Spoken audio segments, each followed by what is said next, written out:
Hello, I'm Ablaze Monkey, a Dragon Ball What Ifer. I make Dragon Ball What Ifs and I'm back for another video. Now if you are new here, you can check out my channel if you like what you see. Now, recently, in the Dragon Ball Super manga, we saw Vegeta achieve a new form in the Granola arc, Ultra Ego, a power which is the complete opposite to Ultra Instinct. The power of Ultra Ego encompasses the full power of the abilities of the God of Destruction, while Ultra Instinct is the opposite. It's the full power of the angels, as you would all know. Ultra Instinct is a very defensive technique. It's all about dodging and allowing your body to move on instinct. In real life, this can be compared to the flow state, and we see how in the manga, Goku learns how to control this power with the angels always having it permanently on. Now, Ultra Ego is the complete opposite. You see, the purpose of this technique is to be here and slowly grow in strength with your battle spirit. This basically being according to Vegeta's personality. The form is all about pride and ego, which definitely is a part of Vegeta's fighting style and traits. Now, what is this what if exactly? Well, this what if is going to try and flip the powers of Goku and Vegeta, having them reversed, flipping them on their heads. This what if isn't just what if Goku got Ultra Ego, it's also what if Vegeta got Ultra Instinct. If you are excited to see this story, be sure to hit the like button. If this what if gets, let's say, 200 likes, I'll continue it with another part, covering on the next arcs. But with that said, also be sure to subscribe with post notifications on, so you know as soon as I upload. Also be sure to join my Discord server, which will be linked down below in the comments, and go follow my Twitter. But with all that said, let's not waste any more time and jump straight into this video. Now of course, Goku getting Ultra Ego can't just happen like that. So I want to set a few things up. First off, Goku is more battle prone in this what if. Basically tying back to what Beerus said to Goku during Battle of Gods. Goku's a bit more prideful in this what if, so he isn't like Vegeta, but he has more than in the original. He has more pride, he's more Saiyan-like, I guess you could say. Now I also want to go back to a crucial part in the series where Whis first reveals Ultra Instinct. Not only does Whis bring up Ultra Instinct, but he also indirectly tells them both about the power of Ultra Ego. Not directly though, he explains that the power of destruction may also be used in its own unique offensive way. So then, when Whis points out both Goku and Vegeta's weaknesses, this becomes the catalyst for this what if. Vegeta needs to learn to relax, flow better, learn not to overthink so much, learn to think less, while Goku needs to do the opposite and learn to be more tense and strong, to think more. This may be done by Goku becoming more closer to the power of destruction and Vegeta becoming more closer to the power of the angels. So with this, Goku and Vegeta now go to complete different directions in power compared to the anime, focusing on their weaknesses instead of strengths.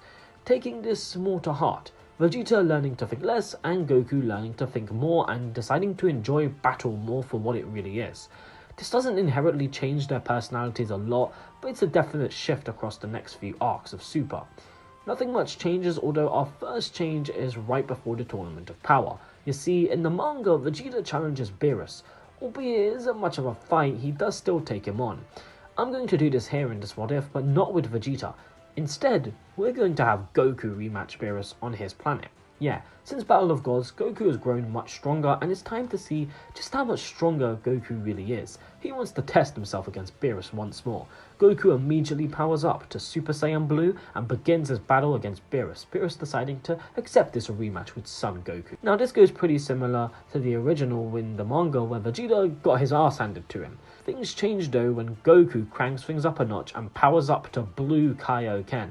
Goku stating this form was the one he had hoped to use against Beerus, as he had said in the Universe 6 tournament. Their battle now ensues, Goku landing multiple decent attacks, actually even impressing Beerus. Beerus did not know Goku had grown so powerful. Goku even does land an instant transmission Kamehameha at Beerus, but ultimately, of course, Goku is defeated. Beerus, however, is so impressed by Goku being this strong in Blue Kaioken that he decides he shall teach Goku the Hakai. Similar to how Vegeta got special training with Beerus in the manga, Goku is now going to get special training. With that, Goku now gets the same training in order to achieve the power of destruction. So Goku's getting the same training Vegeta got at the start of the Granola arc. Meanwhile, Vegeta does more training with Whis, trying to close his eyes at times to allow himself to dodge without thinking. Both Goku and Vegeta make lots of progress and do grow stronger, Goku becoming closer to the power of destruction while Vegeta gets closer to the power of the angels. In any case, the tournament of power is now underway and it begins, and honestly, it goes the same until, yeah, you guessed it, when Goku is meant to get Ultra Instinct. So, Goku creates the Spirit Bomb and begins pushing it against Jiren, who eventually pushes back. Eventually, Goku is engulfed in the massive blast, but something different happens. This time, something more similar to the Android 13 movie. Goku isn't supposedly killed by a mini black hole. No, Goku starts to absorb the Spirit Bomb in the center of the arena.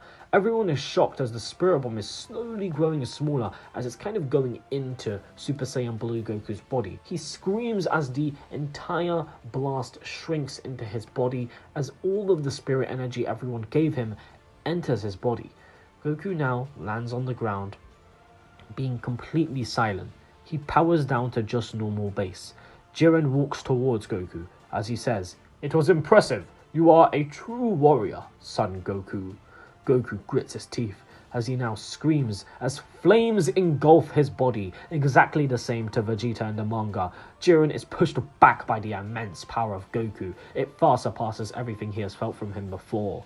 Confused, he asks, "What's going on?" Whis watches with a smile. As flames erupt, the entire arena can see the massive energy blast erupting from Goku. The massive energy spike as Goku screams, his energy flooding everywhere. Jiren shields his eyes. He even tries to fire a couple of blasts at Goku, but they do nothing. Beerus stands up. "Show me, son Goku. Show me your own power. The one you achieved after training with me. Show me your ego!" As the energy starts to subside, standing in the crater, a purple aura around him, his hair slightly spiky, it taking now a violet purplish color. Son Goku turns his head, his energy radiating as everyone is shocked. What is this power? Even the gods are confused. It appears Goku has achieved the power of destruction in his own way, a sort of mix between the God of Destruction candidate form and his own evolution. This ego-based form is incredible. Goku slowly walks forward, a crack forming upon every step, the tournament arena cracking. His hair continues to flow as the purplish aura has dark crackles. Goku breathes outwards. "My power is unbounded," he says.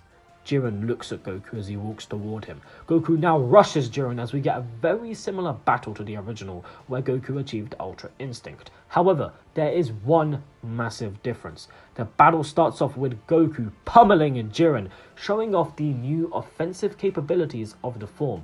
Jiren can't do a single thing, as Goku knocks him around, showing just how much stronger he's gotten, growing and growing in strength. Eventually, at one point, Jiren does land a punch to Goku. However, Goku doesn't avoid it. He takes the punch, gritting his teeth as he kind of lets a bit of blood seep from his mouth. Jiren realizes, in this fight, Goku hasn't dodged. Goku smiles. "The purpose of this form is ego. The more damage I take, the stronger I get. The more I get hit, the more my spirit burns. The true passion for battle." Jiren is surprised by this, as Goku elbows Jiren in the face. As he lands to the ground, he looks at Jiren. "This form is all ego. I'll call it Ultra Ego." Goku flies in for a massive punch. Jiren, still on one knee, quickly stands up and catches the punch on his other hand. He then places a blast at Goku's stomach. Goku, shocked, takes the full power blast and is sent flying as he falls out of his newly achieved transformation and is knocked out into base. Now, similar to the original, Frieza still gives Goku his energy, and from here things play out the same. Hit is still defeated by Jiren, and eventually Goku faces Caulifla and Kale, and they fuse to form Kefla. And you know what that means. Instead of Goku achieving Ultra Instinct when he gets defeated, he re-achieves the Ultra Ego form. Kefla looks at Goku as she powers up to Super Saiyan. "Well, let's see how powerful you really are," she says. The two begin to fight, seeming evenly matched. Every time Kefla lands an attack though, Goku seems to just take it and grow stronger. Kefla at one point begins to fire multiple green and red energy blasts, and Goku, instead of avoiding or jumping out of the way, simply stands there, clenches his fist and takes every attack, being barraged. and then he flies in, kicking Kefla with double the amount of strength that she did in the head, sending her flying. The two then continue their battle as Goku's purple aura shoots after Kefla, the purple aura flaring as it clashes with Kefla's green aura. Kefla still confused as to how Goku's allowing himself to take damage. At one point, Kefla still uses her red energy blast, and instead of Goku avoiding all these red energy blasts, Goku flies through them. He lets himself take the damage, then doing a double flip, double kick, kicking Kefla in the stomach, sending her flying as she regains her composure. She still does fire her signature blast, telling Goku, "You're finished!" But Goku, instead of sliding over it with the Kamehameha, flies through it! Everyone is shocked as Goku bursts out of the energy blaster right above Kefla, and just like in the original, he fires a Kamehameha, defeating Kefla, ending her career. Goku now falling out of Ultra Ego.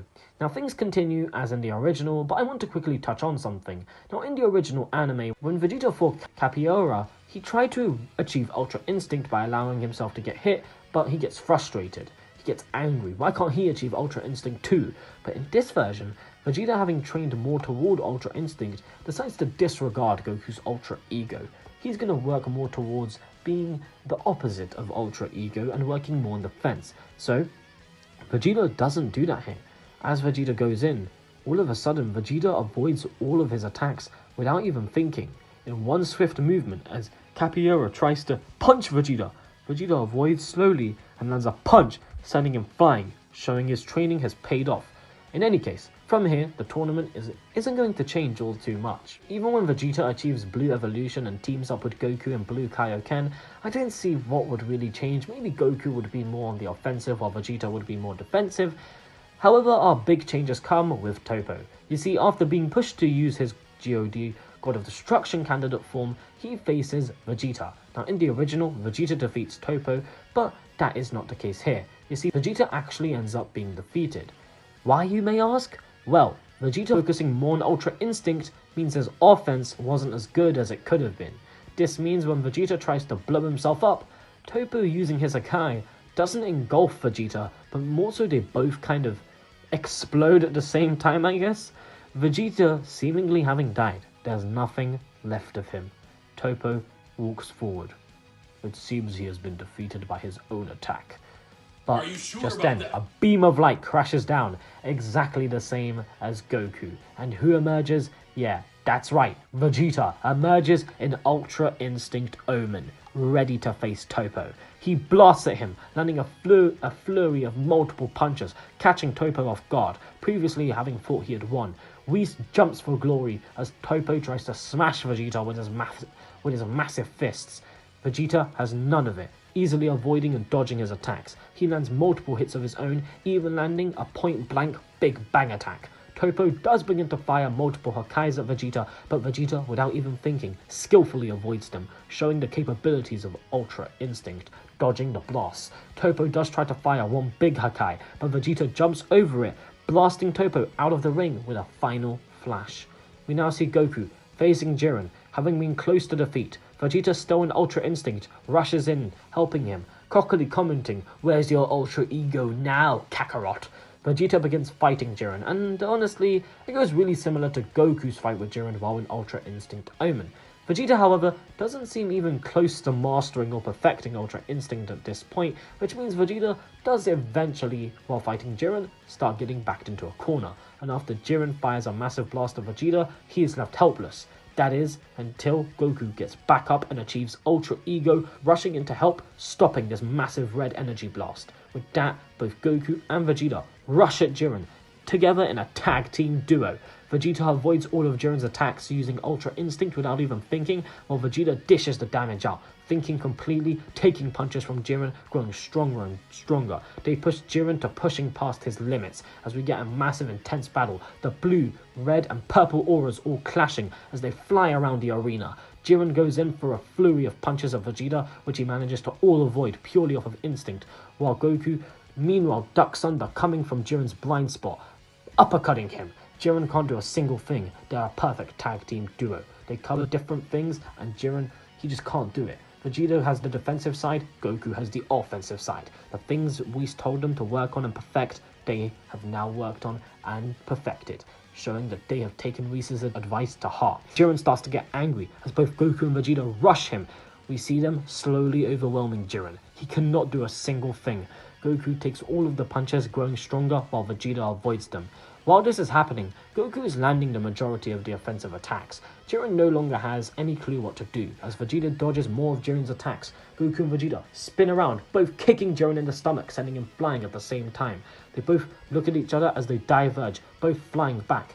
Goku charges up a Kamehameha as Jiren flies crashing into a rock, while Vegeta charges up a Gallic gun. They both slowly charge their blasts as Jiren gets up, starting to stumble. He tries to fire a blast of his own, a massive flaming red energy blast at them, but Vegeta dodges and Goku takes the blast. They both fire a massive blue and purple energy blast, kind of signifying their transformations as the two attacks swirl in a brilliant purple and blue light.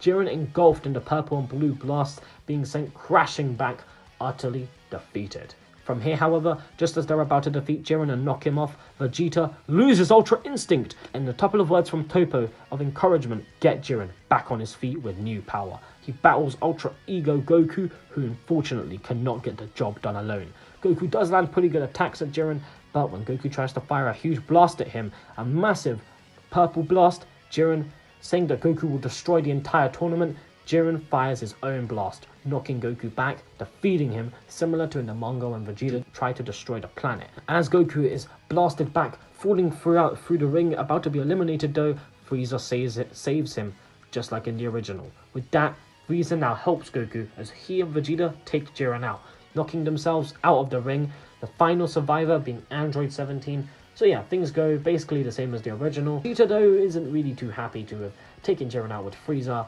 but he kind of just, goes on the sideline and helps Goku and Frieza push Jiren out of the ring. And with that, this part comes to a close. But the story isn't over just yet. If you would like to see a second and final part covering the Broly movie and the Dragon Ball Super manga, so the Moro arc, be sure to get this video to 200 likes as it would greatly be appreciated. And also make sure you subscribe with post notifications on.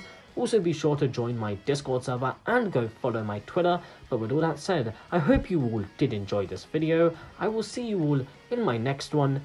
Laters!